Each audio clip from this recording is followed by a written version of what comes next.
Kebanyakan rakyat Malaysia fikir mereka sudah tahu di mana kedudukan kita berbanding Indonesia. Kita lebih kaya.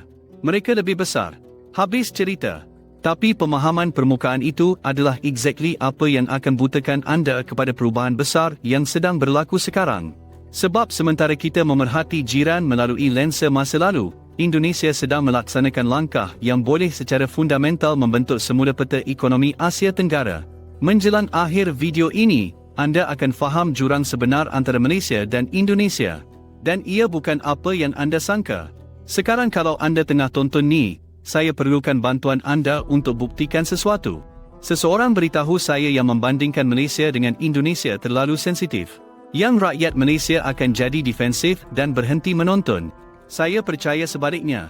Saya percaya kita cukup matang untuk melihat fakta secara objektif, belajar dari jiran kita, dan gunakan pengetahuan tu untuk bina masa depan yang lebih baik.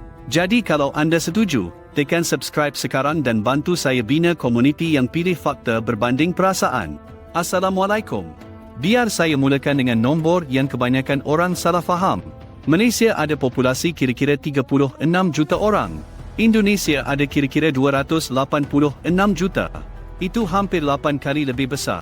Bila seseorang dari Indonesia tengok peta populasi mereka, Malaysia adalah pembundaran. Kita lebih kecil dari populasi Greater Jakarta sahaja. Sekarang di sinilah rakyat Malaysia biasanya rasa selesa. KDNK per kapita kita adalah sekitar 12,000 hingga 14,000 dolar Amerika bergantung pada ukuran mana yang digunakan. KDNK per kapita Indonesia adalah kira-kira 5,000 dolar. Kita lebih kurang 2,5 kali lebih kaya per orang. Rasa bagus, kan? Kita lebih maju, pendapatan lebih tinggi, taraf hidup lebih baik. Tapi pegang pemikiran tu. Sebab gambaran jumlah KDNK ceritakan kisah yang sangat berbeza. Jumlah KDNK Malaysia pada 2024 adalah kira-kira 422 bilion dolar Amerika. Jumlah KDNK Indonesia adalah kira-kira 1,400 bilion dolar. Ekonomi Indonesia adalah lebih 3 kali lebih besar dari Malaysia dalam terma mutlak. Kenapa ini penting? Sebab jumlah saiz ekonomi menentukan apa yang sebuah negara boleh buat di pentas global. Ia menentukan kuasa rundingan dalam perjanjian perdagangan. Ia menentukan berapa banyak negara boleh melabur dalam infrastruktur, pertahanan, dan teknologi. Ia menentukan sama ada syarikat multinasional bina ibu pejabat serantau mereka di negara anda atau tempat lain. Bila Samsung atau Microsoft atau Toyota fikir tentang Asia Tenggara, mereka nampak 286 juta pengguna Indonesia dahulu. 36 juta Malaysia memang nice. Tapi Indonesia adalah hadiah utama. Sekarang biar saya ceritakan tentang apa yang Indonesia sedang bina yang patut buat setiap rakyat Malaysia ambil perhatian. Pertama, ibu negara baharu, Nusantara. Indonesia sedang literally membina sebuah ibu negara baharu dari kosong di Pulau Borneo. Ini bukan projek renovasi. Ini bukan upgrade. Mereka sedang cipta sebuah bandar yang sepenuhnya baharu direka untuk menjadi jantung politik dan pentadbiran negara. Anggaran asal untuk Nusantara adalah 35 bilion dolar sepanjang 2 dekad. Kerajaan membelanjakan kira-kira 89 trilion rupiah antara 2022 dan 2024 untuk fasa 1, membina istana negara, pejabat kementerian, bangunan kediaman, monumen, dan infrastruktur asas. Sekarang di bawah Presiden Prabowo Subianto, pembiayaan telah dikurangkan. Fasa 2 dari 2025 hingga 2029 menerima peruntukan 48.8 trilion rupiah, kira-kira 3 bilion dolar. Itu kurang dari fasa pertama. Pengkritik kata ia mungkin jadi bandar hantu. Penyokong kata ia sedang diposisikan semula sebagai ibu negara politik berbanding bandar penuh. Tapi inilah poinnya. Indonesia ada keberanian untuk even mencuba ini. Mereka tengok Jakarta, nampak ia tenggelam ke dalam laut disebabkan pemendapan dan kenaikan paras laut, dan decide untuk bina sesuatu yang baharu. Sama ada Nusantara berjaya atau gagal, cita-cita itu sendiri adalah luar biasa. Malaysia tak pernah cuba apa-apa pada skala ini sejak Putrajaya. Dan Putrajaya adalah sebahagian kecil saiz ini. Kedua, langkah nikel. Yang ni patut betul-betul sedarkan anda. Indonesia mengawal kira-kira 22 hingga 24% rizab nikel dunia. Ia menyumbang 55 hingga 60% pengeluaran nikel global. Itu bukan tiaipo. Lebih separuh nikel yang dilombong dunia datang dari Indonesia. Sekarang di sinilah ia jadi strategik. Pada 2020, Indonesia mengharamkan ekspor biji nikel mentah. Ini adalah dasar perindustrian yang sengaja. Mereka kata kalau anda nak nikel kami, anda kena proses di sini. Anda kena bina kilang anda di tanah Indonesia. Anda kena cipta pekerjaan Indonesia. Apa yang berlaku seterusnya? Pelaburan membanjiri masuk. Syarikat Cina memimpin serangan. Tsingshan Holding Group melabur lebih 15 bilion dolar. CATL, pembuat bateri terbesar dunia, baru sahaja memulakan pembinaan projek bateri bersepadu hampir 6 bilion dolar di Kerawang, Jawa Barat. Projek ini merangkumi keseluruhan rantaian nilai bateri, perlombongan nikel, pemprosesan nikel, bahan bateri, pembuatan bateri, kitar semula bateri, semua dalam satu tempat. Kenapa ini penting? Sebab nikel adalah komponen kritikal dalam bateri kenderaan elektrik. Revolusi EV bukan akan datang. Ia sudah di sini. Dan Indonesia memposisikan diri di tengah rantaian bekalan bateri global. Bila kilang CATL mencapai operasi penuh, ia akan menghasilkan 142,000 tan nikel dan 30,000 tan bahan katod setiap tahun. Ia akan ada kapasiti untuk memproses 20,000 tan bateri kitar semula setahun. Ia dijangka mencipta 8,000 pekerjaan langsung dan 35,000 pekerjaan tidak langsung. Ini adalah penangkapan rantaian nilai. Indonesia bukan lagi sekadar menjual bahan mentah. Mereka memaksa dunia untuk membina kilang di Indonesia. Apa yang Malaysia ada dalam ruang ini? Kita ada semikonduktor. Kita handle 13% assembly, testing dan packaging chip global. Itu memang impresif. Tapi kita berada di bahagian rantaian nilai semikonduktor. Indonesia sedang membina fronten rantaian nilai bateri. Ketiga, ekosistem unicorn teknologi. Indonesia telah menghasilkan unicorn teknologi yang beroperasi pada skala yang Malaysia belum padan. Gotoh Group, terbentuk dari penggabungan Gojek dan Tokopedia, mempunyai penilaian melebihi 20 bilion dolar pada kemuncaknya. Gojek sahaja telah transformasi pengangkutan bandar melintasi bandar-bandar Indonesia. Tokopedia menjadi salah satu platform e-dagang terbesar Asia Tenggara. Syarikat-syarikat ini berjaya di Indonesia atas sebab yang mudah. Saiz pasaran. Bila anda ada 286 juta orang, anda boleh bina syarikat teknologi pengguna pada skala masif. Pasaran domestik sahaja boleh sustain penilaian berbilion dolar. Malaysia telah menghasilkan syarikat teknologi yang berjaya. Grab bermula di sini. Tapi Grab terpaksa jadi pemain serantau untuk mencapai status unicorn. Ia tak boleh jadi unicorn dengan permintaan Malaysia sahaja. Ini adalah asimetri fundamental. Startup Indonesia boleh berjaya secara domestik. Startup Malaysia mesti pergi serantau untuk mencapai skala. Sekarang biar saya ceritakan apa yang Malaysia ada yang Indonesia tak ada. Pertama, kestabilan dan tadbir urus. Malaysia secara konsisten ranking lebih tinggi pada kemudahan menjalankan perniagaan, kedaulatan undang-undang dan indeks persepsi rasuah. Institusi kita lebih boleh diramal. Rangka kerja undang-undang kita lebih telus. Bila syarikat asing mahukan pangkalan selamat dan stabil untuk operasi serantau, Malaysia tawarkan risiko lebih rendah berbanding Indonesia. Kedua, modal insan dan penguasaan bahasa Inggeris. Tenaga kerja Malaysia lebih fasih dalam bahasa Inggeris secara purata.